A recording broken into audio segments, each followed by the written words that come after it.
Hey guys, मेरा नाम है राहुल। मैं हूँ कोलकाता से। तो आज मैं बनाने वाला हूँ चिली चिकन और फ्राइड राइस। तो चलिए शुरू करते हैं। तो हम लोग ले लेते हैं 1 केजी चिकन। 1 केजी चिकन में फिर हम लोग डालते हैं उसके ऊपर सोया सॉस डाल लेने के बाद फिर हम लोग उसमें ऐड करते हैं टमाटो सॉस डाल लेने के बाद फिर हम लोग उसमें ऐड करते हैं रेड चिली सॉस आ जाने के बाद फिर हम लोग उसमें शेजवान सॉस डाल के फिर हम लोग उसके ऊपर अदरक लहसुन का पेस्ट डाल देते हैं। अदरक लहसुन का पेस्ट डाल लेने के बाद फिर हम उसमें गोल की पाउडर ऐड करते हैं। गोल की पाउडर के बाद स्वाद अनुसार नमक के बाद फिर हम लोग उसमें कॉर्नफ्लावर और मैदा मिक्स करके 2 अंडा उसमें हम लोग फोड़ देते हैं। फिर हम लोग इसे अच्छे तरीके से मिक्स करके मैरिनेशन के लिए रख देते हैं।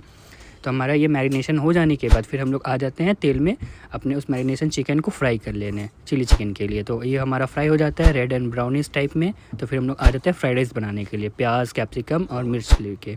फिर हम लोग तेल में हम लोग कैप्सिकम और ग्रेट किया हुआ गाजर को हम लोग अच्छे तरीके से फ्राई कर लेते हैं ब्राउनिश फ्राई। फिर हम लोग उसके ऊपर फिर हम लोग डालते हैं चावल को अच्छे तरीके से फ्राई कर लेने के बाद फिर हम लोग थोड़ा और चावल डालते हैं। चावल डाल लेने के फिर गोल की जीरा पाउडर और स्वाद अनुसार नमक डाल लेने के बाद फिर हम लोग उसे अच्छे तरीके से चला लेते हैं। तो इसी के साथ हमारा फ्राइड राइस हो जाता है रेडी। तो फिर हम लोग आ जाते हैं चिली चिकन का प्रिपरेशन करने के लिए। अदरक लहसुन का पेस्ट तेल में डालने के बाद फिर हम लोग उसमें डालते हैं थोड़ा सा 2-3 कटे हुए मिर्च डाल लेने के बाद फिर प्याज डाल लेने के बाद फिर हम लोग कैप्सिकम डाल लेने के बाद अच्छे तरीके से चला लेते हैं। तो फिर हम लोग उसके बाद बनाते हैं handmade sauce chilli sauce red chilli sauce soya sauce को मिला के अच्छे तरीके से मिक्सचर बना के उसे हम अच्छे तरीके से चला लेते हैं।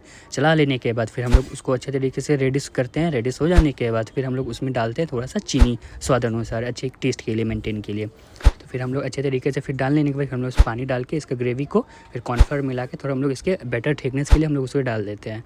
तो फिर इसी के साथ हम लोग का चिली चिकन हो जाता है रेडी। तो फिर ये रहा हमारा चिली चिकन और फ्राइड राइस। तो फिर मैं अपनी इस चिली चिकन और फ्राइड राइस को खा के अपने इस ब्लॉग को कर देता हूँ यही एंड। तो थैंक यू सो मच।